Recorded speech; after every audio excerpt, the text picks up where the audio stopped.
La verdadera fe es como una luz que va en aumento y continúa creciendo hasta que llega a su clímax. Sin embargo, la falsa fe, aunque en algunos momentos parece una luz, esta no va en aumento, sino en decaimiento, que siempre ha sido y concluye en total oscuridad. En otras palabras, hay diferencia entre el verdadero creyente que es regenerado y el falso profesante que no tiene vida espiritual. Si el Señor nos concede su gracia, veamos el tema, siendo nosotros sin fuerza. Veamos el tema, siendo nosotros sin fuerza. Y para abordarlo lo haremos en 3 encabezados principales, que son: 1, siendo nosotros sin fuerza; 2, herederos del estado sin fuerza; 3, contraste de la falta de fuerza. Entremos a nuestro primer encabezado, que es siendo nosotros sin fuerza. Pues dice la palabra de Dios en Romanos 5:6. Porque siendo nosotros sin fuerza, a su debido tiempo, Cristo murió por los impíos. Nuestro objetivo en este encabezado es demostrar que el hombre natural es sin fuerza para las cosas espirituales. Entremos al desarrollo de este estado sin fuerza. La Escritura nos enseña que el Señor Cristo a su tiempo murió por los impíos. Estos impíos eran sin fuerza, nos hace saber el texto. Es cierto que la enseñanza principal de este texto es lo que el apóstol ha mencionado con respecto al amor de Dios, lo cual es la demostración de que el Señor Cristo murió por los impíos.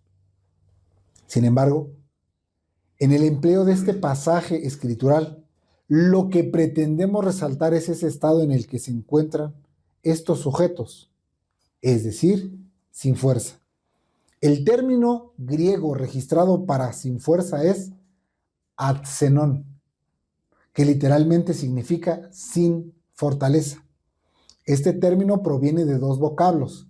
Primero, la partícula a, que es negativa o privativa, y xenos, que literalmente significa vigor corporal. Entonces, ese vigor o fortaleza con un negativo antepuesto significa que carece de eso que está describiendo. En este caso, carece de vigor o fuerza. De ahí que alguna antigua versión castellana traduce como flaqueza y dice: porque Cristo, cuando aún éramos flacos, a su tiempo murió por los impíos. Y la versión que ha popularizado aquella organización paraeclesiástica dice: cuando aún éramos débiles. Sin embargo, se prefiere la traducción sin fuerza, ya que al hablar de debilidad se puede llegar a concluir que en algún momento se hace fuerte y entonces acude al Señor. O también se puede llegar a pensar, porque se tienen algunos otros conceptos en el ideario colectivo y solo se piensa de la debilidad como algo meramente de la corporalidad física. Algunos otros piensan en la debilidad solo como las inclinaciones más evidentes al pecado. Pero en el original la expresión sin fuerza es más enfática y profunda, pues rehace el sentido de incapacidad total de la criatura de venir al Señor por sus propios medios. No puede, está imposibilitada, está incapacitada para venir al Señor. Ahora, definitivamente, el estado natural y sin fuerza de toda la raza humana hace resaltar aún más el amor de Dios hacia los impíos en el hecho de que Cristo murió por los impíos, ya que se dice que en aquel tiempo estaban sin fuerzas. Ahora, ¿qué significa la expresión sin fuerzas? Sin fuerzas quiere decir que no eran capaces de cumplir las exigencias divinas, ni para obediencia, ni para pagar la deuda de sus pecados y transgresiones delante de Dios. Son sin fuerza para alcanzar el estándar divino, ya que no pueden resarcir la ofensa cometida contra el Dios Todopoderoso, Santo, Justo y Soberano. Son sin fuerza para librarse del estado de corrupción en el que se encuentran. Son sin fuerza para realizar una obra de salvación y santidad. Es decir, no tienen la fuerza suficiente para ir de una vez por todas al pecado y hacer una separación definitiva. Son sin fuerza para hacer siquiera una sola cosa buena como Dios lo exige. El pastor puritano Matthew Henry nos lo expresa de la siguiente manera, cito: estábamos sin fuerzas, en condición miserable, y lo que es peor, totalmente incapaces de librarnos por nosotros mismos, perdidos, sin camino visible de restauración. Nuestra condición deplorable y, en cierto modo, desesperada. Termina la cita. Estar sin fuerzas es la condición de todo ser que es concebido y es una condición miserable. ¿En qué sentido es miserable? Es miserable a los ojos de Dios. Pues la miseria es uno que no tiene dicha, es uno que carece de favor y bienaventuranza. El bienaventurado es uno que es sumamente bendecido. Y el que está en miseria es uno sin bendición. Un miserable es uno sin valor y sin fuerza. No vale nada, no tiene recursos, no tiene capacidad, está abatido, se encuentra abandonado de toda dádiva. A esta condición se añade que es totalmente incapaz de librarse por sí mismo. ¿Librarse de qué? De su estado de desdicha y desgracia. Observen cómo el que carece de gracia es desgraciado. No en el tono ofensivo, sino en la condición que carece de gracia. Esa es nuestra condición sin Dios y sin esperanza. La condición de todos nosotros sin la gracia de Dios es una condición deplorable y desesperada. Deplorable se refiere o significa que es una situación de lamentar. Este estado sin fuerza del hombre natural no solo es una condición de que simplemente no puede y bueno, como no puede, pues bueno, hay que echarle la mano, hay que ayudarle. No, en realidad no hay razón para ayudarle debido a que es un impío. Pero para considerarlo pasemos a nuestro segundo encabezado, que es herederos del estado sin fuerza. Pues dice la palabra de Dios en Romanos 5:12. Por tanto, así como por un hombre el pecado entró en el mundo y por el pecado la muerte, así también la muerte pasó a todos los hombres porque todos pecaron. Mediante este encabezado, procuraremos demostrar que el hombre natural heredó esta condición sin fuerza.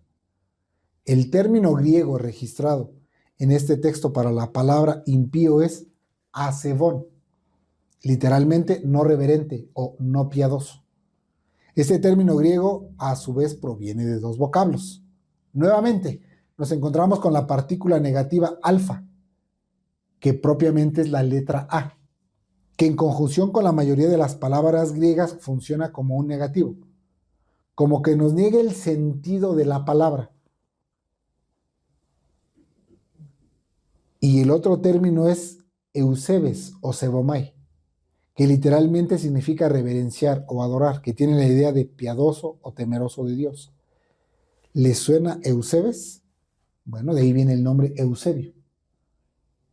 Eusebes es piadoso. Impío es el negativo de pío. Pío es piadoso, temeroso. Impío es no pío, no reverente, no piadoso. Entonces, un impío es un no piadoso, no temeroso de Dios. Observen que Cristo no murió por los buenos y sanos, sino por injustos, impíos y por los que eran sin fuerza. Entonces, el hecho de que todo hombre pertenece a ese estado sin fuerza, no crean que es un argumento para justificarnos. Como que, bueno, no se acercan a Dios porque, bueno, están en un estado sin fuerza. No es un argumento justificante para no acercarnos a Dios. Al contrario, es una acusación. Debido a que la falta de fuerza y vigor para hacer lo que Dios exige, como Dios lo exige, por lo tanto procede de la impiedad o de la no piedad. Ninguno de nosotros en estado natural podemos participar de la piedad, Sin la unión vital con Cristo y una obra soberana de gracia infundida en el corazón, es imposible participar debidamente de la piedad como Dios lo exige en sus términos de justicia y santidad. Es decir, los impíos no son solamente criaturas indefensas, como dejadas y abandonadas en la calle por sus progenitores, a los que hay que tenerles mucha lástima. No, sino que estos impíos son culpables y pecadores. ¿Y cuál es la consecuencia de ese estado pecaminoso? Que son justamente merecedores de la ira de Dios y por lo tanto merecedores de perecer. No es que, o no solo es que pobrecitos, estaban si fuese y pues hay que echarles la mano. Pues están indefensos. No, sino que esa debilidad es consecuencia directa de su elección de dejar a Dios. Es consecuencia de que en vez de amar la luz, amaron más bien las tinieblas.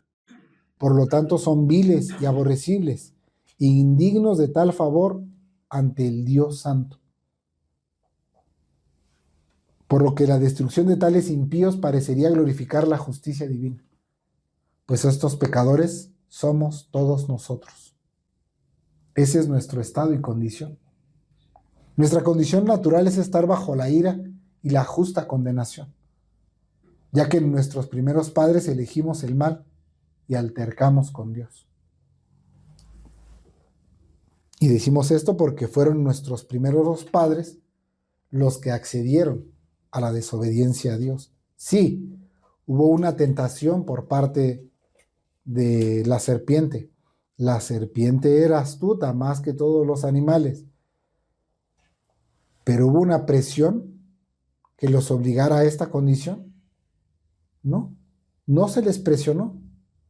Es más, nos dice la Escritura que Eva fue tentada e incurrió en transgresión, pero Adán incurrió en transgresión no siendo tentado. Y miren, Adán no tenía un principio pecaminoso dentro de él. Adán no estaba forzado como nosotros al mal. Adán estaba en un estado de perfección. Adán podía obedecer a Dios, su conciencia estaba completamente iluminada. Adán no carecía absolutamente de nada y podía elegir obedecer a Dios. Tenía frescos los mandamientos de Dios, tenía comunión con Dios. Y aún así, eligió el mal. La condición natural de todo ser que es concebido es impiedad, es decir, todos nosotros fuimos concebidos como impíos. ¿Se acuerdan cómo dice el Salmo? En pecado me concibió mi madre. El impío, por lo tanto, es merecedor de la justa ira de Dios. ¿Ustedes creen que esa justa ira de Dios incluye a los niños? Por supuesto. De otra manera, los niños no morirían. Aquí se incluyen niños y adultos. Todos fuimos concebidos bajo esas condiciones.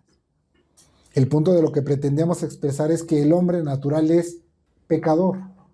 Uno al que se le transmitió la culpa por el pecado y el pecado.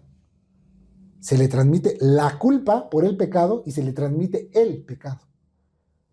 El pecado fue inoculado en todas las criaturas cuando en nuestros primeros padres accedimos al pecado.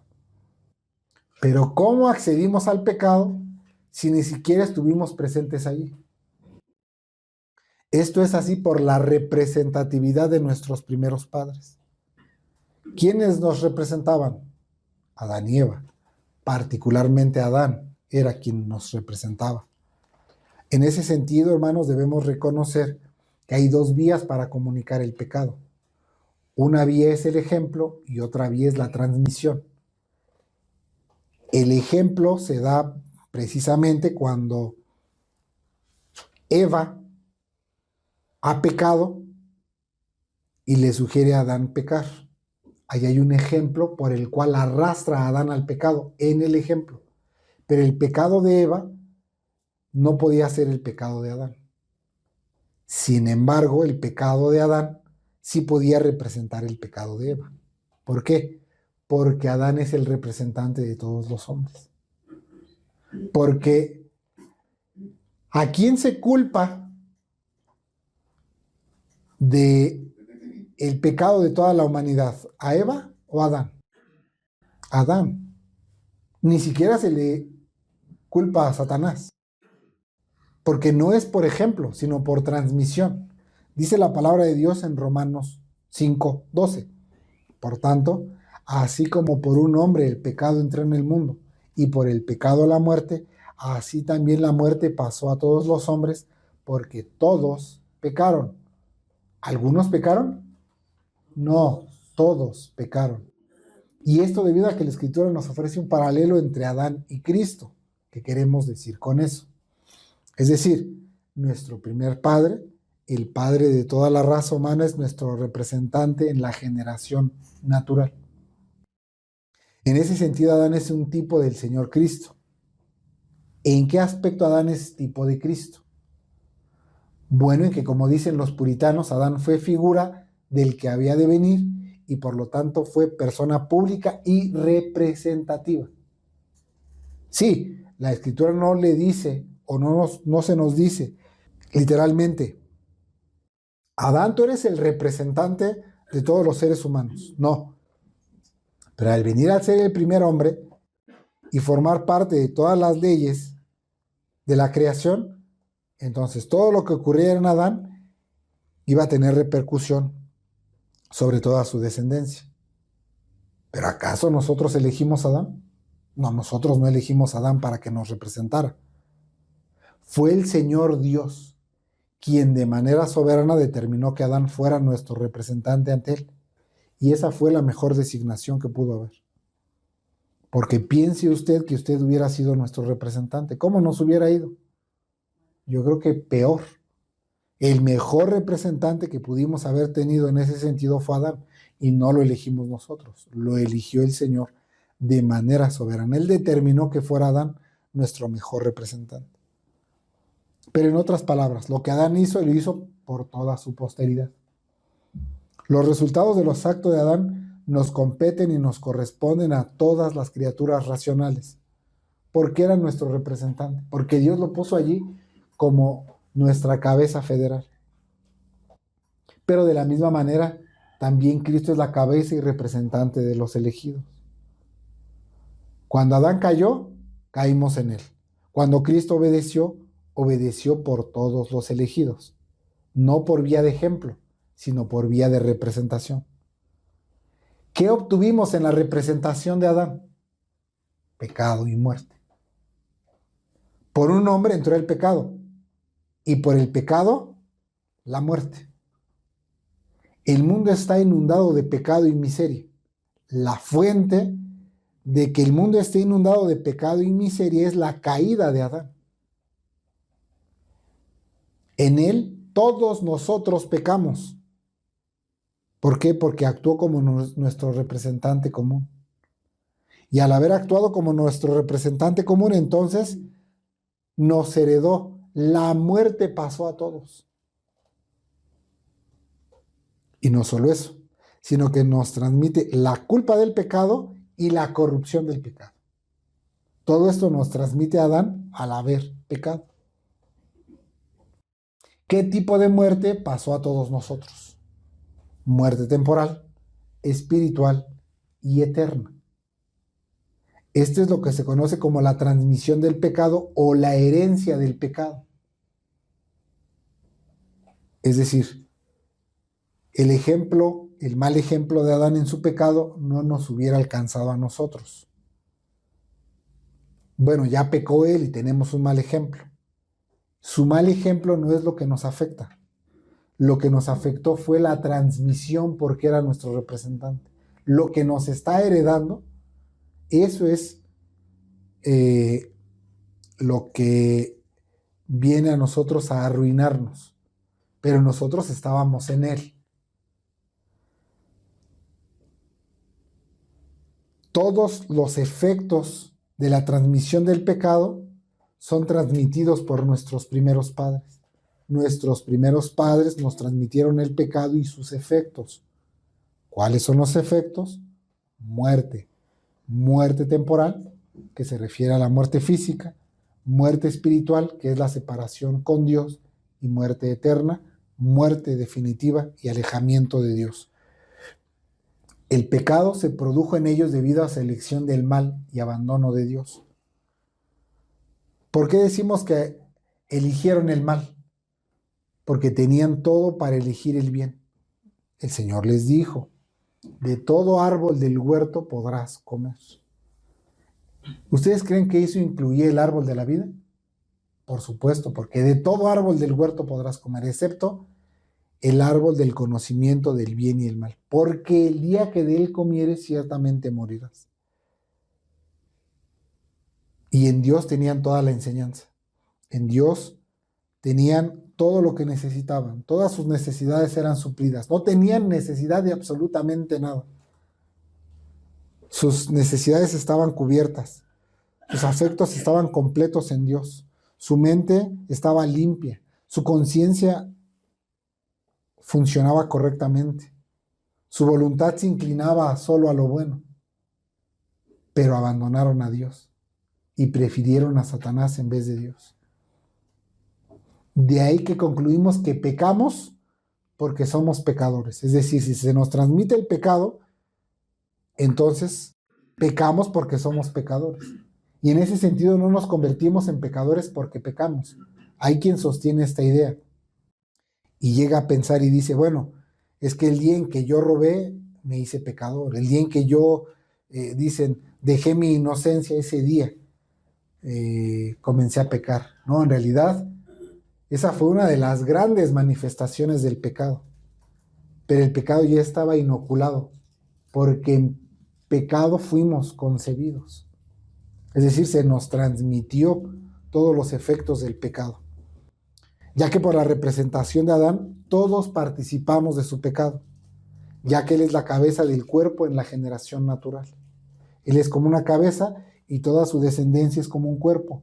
Y él, al haber tomado una elección, nos hace partícipes a todos nosotros de esa elección.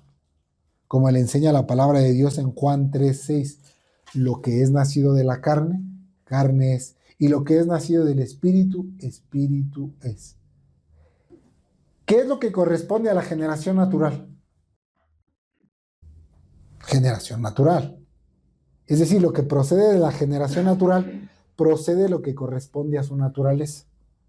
En este caso, lo que procede de la generación natural es una persona de carne y hueso y racionalidad, con todo lo que corresponde a su estado y condición, es decir, a su estado de herencia de un estado sin fuerzas para hacer lo que Dios exige. Todos los efectos de la caída de Adán se comunican en la generación natural, en una persona de carne y hueso y racionalidad. Pero también se habla de la representación de Cristo. ¿Qué efecto tiene la representación de Cristo? Justicia y vida. Entonces, lo que corresponde a la representación de Cristo es justificación. Por la obediencia de uno, muchos son constituidos justos, no por su ejemplo, sino por su representatividad. Hay una imputación a la obediencia y a la justificación. Así como por la desobediencia de uno, ¿quién es ese uno, esa desobediencia de uno? Adán. Vino condenación. Ahora, por la obediencia de Cristo viene justificación de vida. Su justicia satisface la justicia divina y nos abre el camino al favor de Dios. Bueno, eso para decirles que esos son los resultados de la representatividad. En Adán tenemos representación, en Cristo tenemos representación. Y estos son los resultados de la representación. Lo que pretendemos resaltar es que ninguno es naturalmente vigorizado para la obediencia. Todo aquel que reciba vigor para la obediencia y el cumplimiento del deber es en virtud de la recepción de la gracia divina. Todo aquel que recibe vigor para obedecer a Dios, lo hace porque el Señor le ha concedido dádivas divinas para obedecerle. Ahora bien, hay distinción entre la debilidad natural y la debilidad del que ha sido regenerado. Pero pasemos a nuestro tercer y último encabezado para considerar: contraste de la falta de fuerza. Dice la palabra de Dios en el Salmo 92, del 12 al 15. Lo leo de la versión del rey Jacobo. El justo florecerá como la palmera, crecerá como cedro en el Líbano, plantados en la casa del Señor. Florecerán en los atrios de nuestro Dios. Aún en la vejez darán fruto, estarán vigorosos y florecientes, para mostrar que el Señor es recto, Él es mi roca y no hay injusticia en Él. Mediante este encabezado pretendemos contrastar las debilidades del regenerado y las debilidades del no regenerado. En general, las debilidades del regenerado proceden de esta herencia de debilidad. En general, las debilidades del regenerado proceden de esta debilidad heredada. Sin embargo, estas se diferencian de las debilidades del no regenerado, ya que las debilidades o el estado sin fuerza del no regenerado proceden de su estado natural y se refieren a su incapacidad para acercarse a Dios en sus términos, condiciones y exigencias. Y las debilidades del regenerado proceden de su falta de mortificación del pecado. Ambas se manifiestan en la obratividad del pecado. Los efectos son muy similares, debido a que el pecado en nosotros aborrece todo lo que sea Dios. Nuestro pecado en nosotros odia todo lo que tenga que ver con Dios. Si bien el regenerado ya no tiene el impedimento de acercarse a Dios, también es cierto que el pecado no mortificado le restará libertad en la adoración de Dios y le restará paz y gozo en su vida espiritual. El pastor puritano Thomas Watson nos ayuda en ese sentido, cito: el pecado vive en los hijos de Dios, pero ha sido destronado, ya no vive en ellos como rey, sino como cautivo. Termina la cita.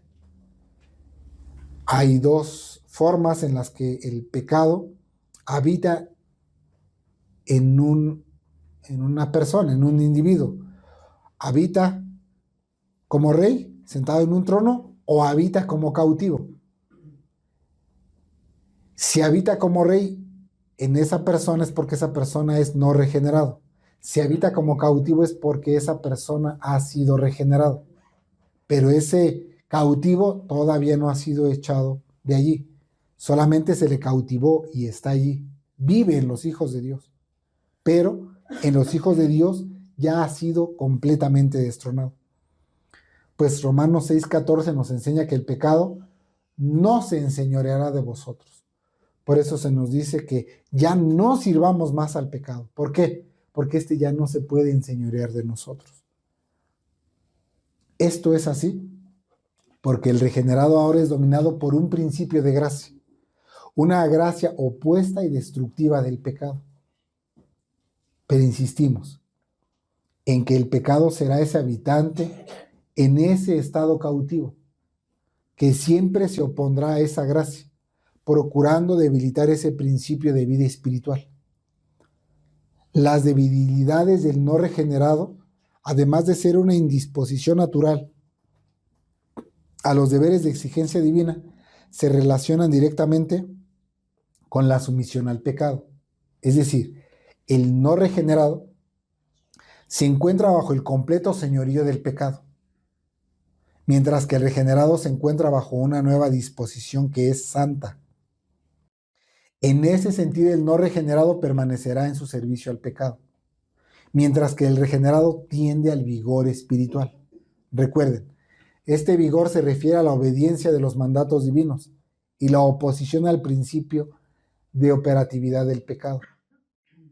En ese sentido, el regenerado ya no se encuentra impedido o imposibilitado de servir a Dios, sino que anhela un servicio más fructífero para el Señor, un servicio más completo. Pues ya veíamos que nos dice el Salmo, que los justos florecen, los justos permanecen verdes. Nos está hablando de algo que tiende a un vigor. Nos está hablando de algo que tiende a hacerse frondoso, fructífero, a crecer, no a decaer. El pastor puritano John Owen nos expresa lo siguiente, cito: Los ríos se hacen más anchos y profundos cuando se acercan al mar. Así la gracia debería fluir más plena y libremente en los creyentes cuando se acercan al cielo. Termina la cita. Pero, a pesar de esa nueva y santa disposición, el regenerado muchas veces por descuido de la vida espiritual viene a decaimientos. Pues esa debilidad o falta de fuerza no se trata solamente de ese gusto por el pecado, esa concupiscencia o esa predisposición al mal que muchas veces se dice, es que es una debilidad, y esa debilidad muchas veces se toma como, es que está inclinado a ese pecado. No, eso es concupiscencia. Concupiscencia es estar inclinado a un pecado. Debilidad es o surge a partir de que no se mortifique el pecado. Y por lo tanto vienen decaimientos, por lo tanto viene una falta de servicio, por lo tanto viene una falta de consolación y paz. No hay ese poder y ese vigor para obedecer al Señor. Pues el puritano nos expresa que cuando el auténtico creyente se acerca al cielo, ¿qué es el cielo en ese sentido?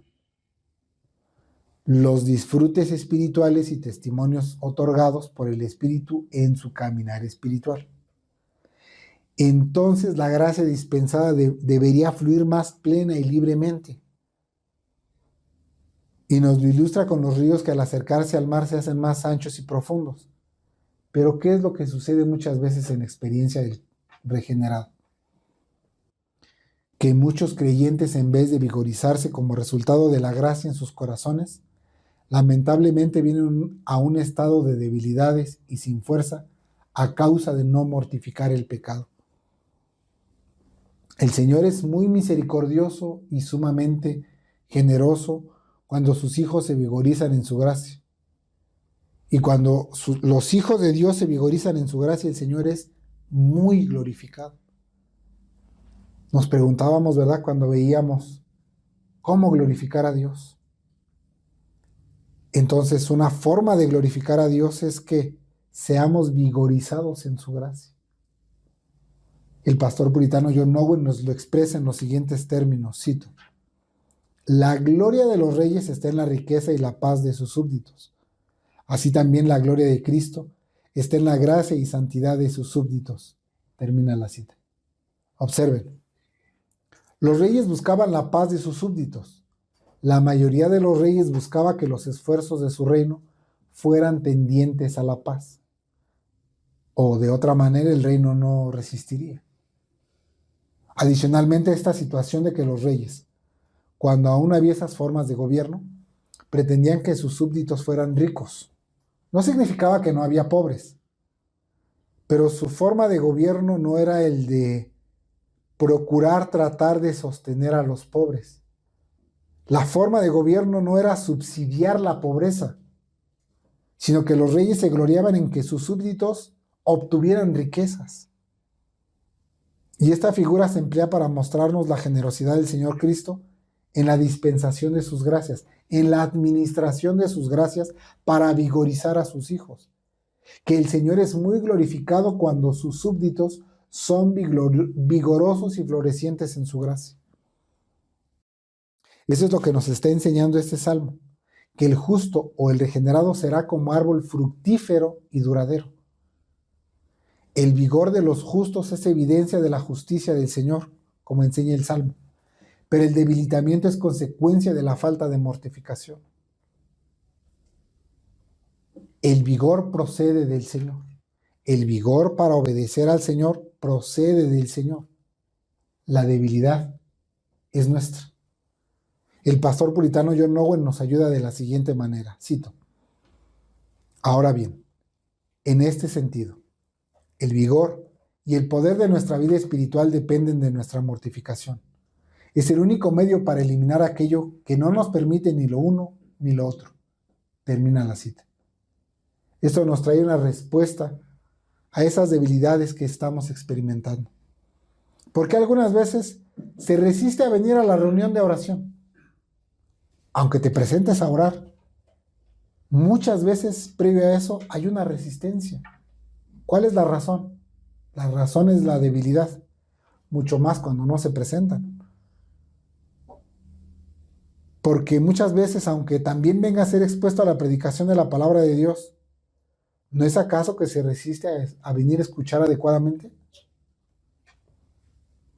¿Y usted a qué cree que se deba eso? Se debe a ese estado sin fuerzas, producto por la falta de mortificación del pecado. Lo mismo sucede con el servicio.